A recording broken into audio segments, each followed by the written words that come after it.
રીમા ભાભી હમણાંથી તમારું દૂધ અને પાતળું બહુ થઈ ગયું તો મજા નથી હા આવતી. એ કોણ બોલે છે? તમે કોણ બોલો? હું રીમાનો ઘરવાળો બોલું છું. અરે ઓલા જગાભાઈ બોલો ને? હા હા અરે જગાભાઈ નીતિન બોલું. મારી ઘરે તમે આ રોજનું 5 લીટર આપણે બંધાયું હોય દૂધ દેવા આવો ને? હા નીતિન તું બોલે છે એમ ને? અરે આ તો મેં આ રીમા બેન ને ફોન એટલા કર્યો કે ભાઈ મારી ઘરવાળી કહેતી હતી કે ભાઈ નીતિન ઓલે ફોન તો કરજે રીમા બેન ને કે દૂધ હમણાંથી પાતળું થઈ ગયું હોય. કેમ ગાયને તાવ આવી ગયો હોય કે શું હે? ના રે ના, આ થોડુંક હું ઋતુ ફેર થઈ ગયો હોય ને એની વાજે. અને આ તારી કઈ બોલવાની રીત છે, આ કેમ બોલ્યો તું રીમા તમારું આ દૂધનું આવું બોલાય? અરે એમાં હે એવું આ ભૂલમાં ક્યારેક ઉતાવળમાં બોલાઈ જાય. તમને ખબર તો હે જો હું કેટલી સ્પીડમાં બોલતો એટલે ભૂલમાં એમ નીકળી ગયું કે રીમા ભાભી તમારું દૂધ પાતળું થઈ ગયું હે. હવે બોલવામાં ધ્યાન રાખતો જા, આવી આમ બોલવાનું હોય કઈ? તો ભાઈ હાલો ને હવે તું એમ બોલીશ કે રીમા બેન તમારી ગાયનું દૂધ પાતળું થઈ ગયું બસ. હા એમ બોલવાનું હોય. આ હું ઋતુ ફેર થઈ ગયો હે ને તો હમણાંથી હે ને થોડુંક દૂધ આમ થયું હે પાતળું જેવું. એ હવે કાલથી રેગ્યુલર ને બધું બરોબર આવશે. તો રીમા ભાભીને પ્રોબ્લેમ થતો હશે ને હવે શિયાળો આવી ગયો તો. મને એક વિચાર હજી આવે હે કે તે આ દૂધ હાટન તો ફોન નથી જ કર્યો. સાચું હકીકત હોય ને એ બોલી જતો તે શેના હાટન ફોન કર્યો હે? મેં તો એટલે જ ફોન કર્યો હે બાપા. તમને મારા ઉપર કદાચ ભરોસો ન હોય, તમારી બાયડી ઉપર તો ભરોસો હે ને?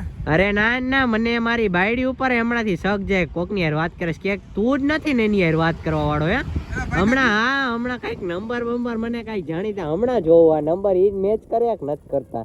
અરે જગાભાઈ મારા ઘરે બાયડી હોત ને 2 વર્ષનો છોકરો હે. હું મસ્તી કરો તમારા રમીલા બેન કરતા તો મારી બાયડી 100 દરજે રૂપનો કટકો હે. તોય મને કઈક શક તો જઈએ, તોય મારે તારા ઘરે આવવું પડશે. કઈક આ હે ને મારી બાયડી નો મારે ફોન બોન ચેક કરવો હે. તો પછી ચેક કરી લેજો ભાઈ. મારો એકનો એક નંબર આજ છે. 10 વર્ષથી હું આજ વાપરું. તમારું દૂધ ચાલુ કર્યું એને હજી 1 વર્ષ નથી થયું.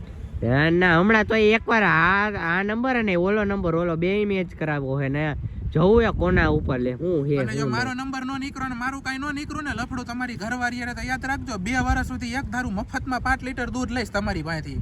હા કઈ વાંધો નહીં, જોવાઈ જાય કઈક કરી લેવું. તો હમણાં પાછા રીમા બેન આવે ને એટલે મને ફોન કરાવો એને કહી દઉં કે જો મારો નંબર આ નો નીકળો ને તો તમારું દૂધ હું લઈશ 2 વર્ષ સુધી મફતમાં. તમારું તમારી ગાય નું બાપા, તમારા તબેલાનું ભાઈ. હવે હા એમ, હા ભાઈ સીધી રીતના એમ બોલ હરખું. આ રીમા નું તો કાલ સવારે તો તમે દૂધ દેવા આવતા હતા અત્યાર સુધી. હવેથી બાયડી તમારી દેવા આવે તો હું તમને એમ કેતો કે તમારું દૂધ આવું તો તમે તો કોઈ દી કઈ બોલ્યા નહીં. હવે ઘરવાળી નું દૂધ બોલવું તમને કઠણાઈ લાગે. એ કઈક આમાં ફેર લાગે ને ભાઈ, તું બોલવામાં શબ્દ ફરી જાય. ઈ તો તું જો ઈ વાત સાચી. હાલો હવે ધ્યાન રાખીશ બસ. તમારા તબેલાનું દૂધ બોલીશ.